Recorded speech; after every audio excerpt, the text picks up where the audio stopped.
Well, it's good to be back with you for another day of Bible study. My name's Kevin. I have the privilege of serving at Christ Table as lead clergy. If you'd like to know more about Christ Table, you can visit the URL that's right there, www.christstable.today. There you're going to find everything about Christ Table, about us, who we are, what we do, the work that we do within communities of people who are discouraged, disillusioned, done with the church or with Christianity. Would encourage you to sign up for the email list there so that you're aware of everything that's going on around Christ Table. One of the primary things that we do here at Christ Table is this study where we try to give different perspectives on the world around, as well as different perspectives on Scripture as well. You can get more information about this study, and in fact, a free study guide that goes along with it gives you some background information, more in-depth context from the first century, as well as some reflection questions to help you kind of process how some of these things might impact you and the world around you by going to that URL down there in front of me, go.christstable.today/divinecomedy.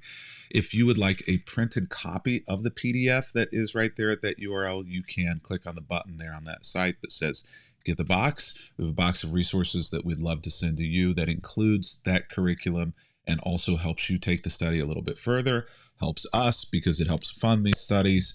And we would appreciate it if you would partner along with us if you find these helpful to you. One other thing that I want to make sure that you're aware of, if you are on that journey of discovery or reconstructing or reclaiming or just navigating whether or not you even want to be a part of a faith community anymore, this resource is a great resource. Reconstruct Your Faith. You can find out more information about it at drkevinyoung.com. So one of the things that we're trying to do in this study is to kind of reclaim this idea of who Jesus was and what Jesus was like. And one of the things that has really, to my viewpoint, been lost in translation and the discussion with Jesus is the wit and humor and comedy that Jesus brought to conversations. He was a very funny guy and used humor and awkward situations and setups and bait and switches and left turns in the stories that he told in order to captivate and motivate people. You may, if you've seen The Chosen, kind of have a sense of this more three-dimensional personality of Jesus. Whether or not you like The Chosen, one of the things that we do know from the text is that Jesus was just a very funny, sarcastic, humorous type of individual who is always setting up situations in order to make people laugh. So today we're actually going to see one of the more awkward setups that Jesus did, because it's not a positive interaction in that Jesus wasn't necessarily trying to make people laugh or to be humorous, but what he says to these individuals who were being very antagonistic towards him and with their faith being actually very harmful, he sets up a funny, awkward way in order to communicate to them the terrible nature of who they are in general, but what they're doing in specific. So today, Whitewashed Tombs, Matthew 23, verses 27 through 28. You may have heard this passage before.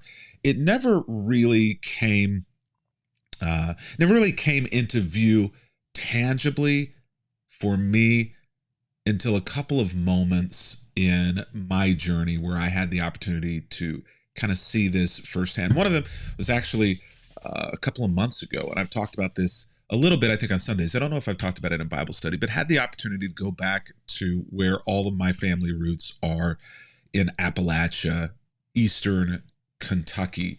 It's a place that I visited a lot as a kid. Most of the people who were in my community in Indiana growing up were from this area. They were all kind of transplants. So it was like Appalachia in Indiana.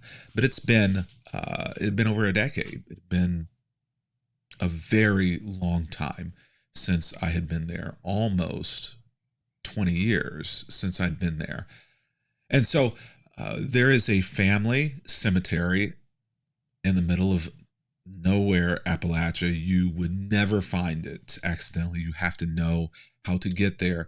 And at many points during the year, you can't get there once the overgrowth grows up. It's on the top of this mountain, and there's a picture of it right there. So I visited there and spent some time just writing, thinking, reflecting on my ancestors. One of them here, my great grandmother, who I did meet and get to know when I was a child before she passed away, when I was around 7 years old. Easter is buried there, and this is her headstone, asleep in peace, and it is a very peaceful place, one of the most peaceful places that you can imagine on the planet. Next to her is my great grandfather, whom I never got to meet because he passed away long before I was born, Andy. And you might be able to tell that the length of time in which he has passed was far longer because the state of his tombstone is in far worse condition visibly than my great grandmother's tombstone. And that made me sad a little bit because it was a reminder to me that at some point time forgets us and the world, the elements overtake the last vestiges of our existence here, our tombstones. Jesus talked about tombstones specifically at one point in Matthew chapter 23, whenever he is giving it to the religious leaders. What sorrow awaits you, teachers of religious law and Pharisees, hypocrites.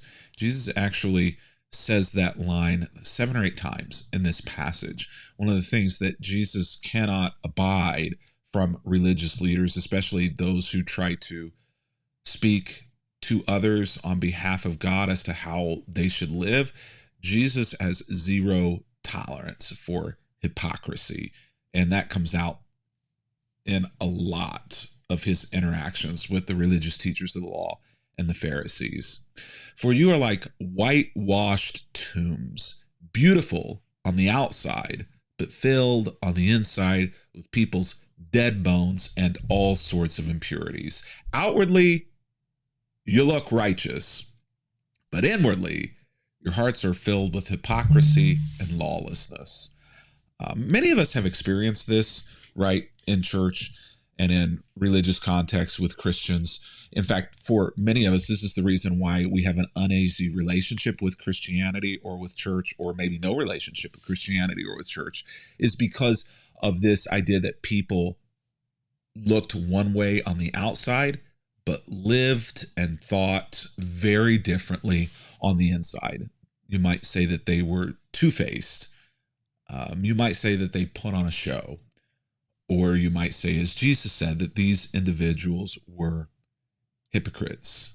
Now, this illustration that Jesus used would have not been something probably that made people laugh out loud, but would have made people have this uncomfortable chuckle on the inside.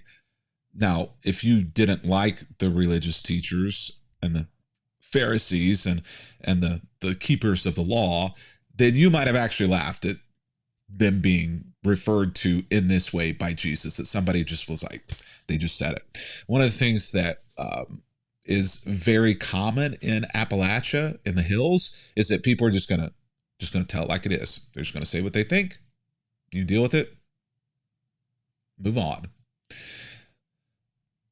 In the South, it's not that way.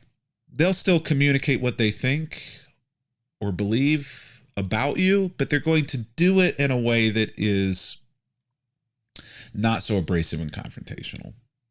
You're going to do it in a way that's perceptually on the outside more kind. In Appalachia, Not so much. You're going to hear it like it is. And so this is one of the things that I think they would have thought was very funny, was just that Jesus was just calling it out and laying it out there. He's just saying, you hypocrites, you are like whitewashed tombs. Now, the interesting thing is this reference would have been very familiar to them of whitewashed tombs. If you've never been to Israel, then you may not be aware of the tombs, especially in Jerusalem, that are present. Garden of Gethsemane, you probably have heard of. That's the place where Jesus prayed before he was arrested, taken into custody during Passover week.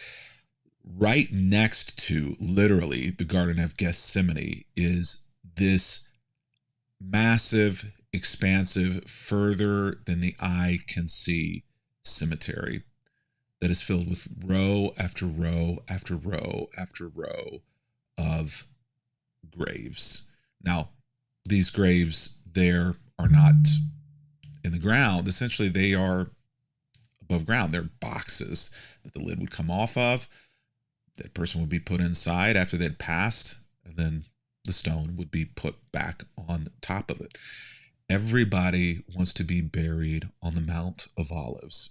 Jewish, Christian, Mount of Olives, a very important place, both historically and then also in prophecy. And it looks over the Temple Mount. So from here, if that camera just rotates to the right, then the Temple Mount is right there on the other side of the valley. It is a beautiful view. Even these cemeteries are a beautiful view. Custom was, especially before Passover week or before a Holy Week, that these tombs would all be clean, would be whitewashed, because many visitors would be coming into town, would want to engage and visit their past loved ones, but a dirty tomb would be defiling ceremonially for them. And so all of the tombs would be whitewashed to be cleaned in order to make sure that anybody who interacted with these graves would not be ceremonially unclean and not be able to participate in worship that week. And so they would go through and they would whitewash and make all of these graves look absolutely pristine. But obviously we know what's on the inside, right? Rotting corpses.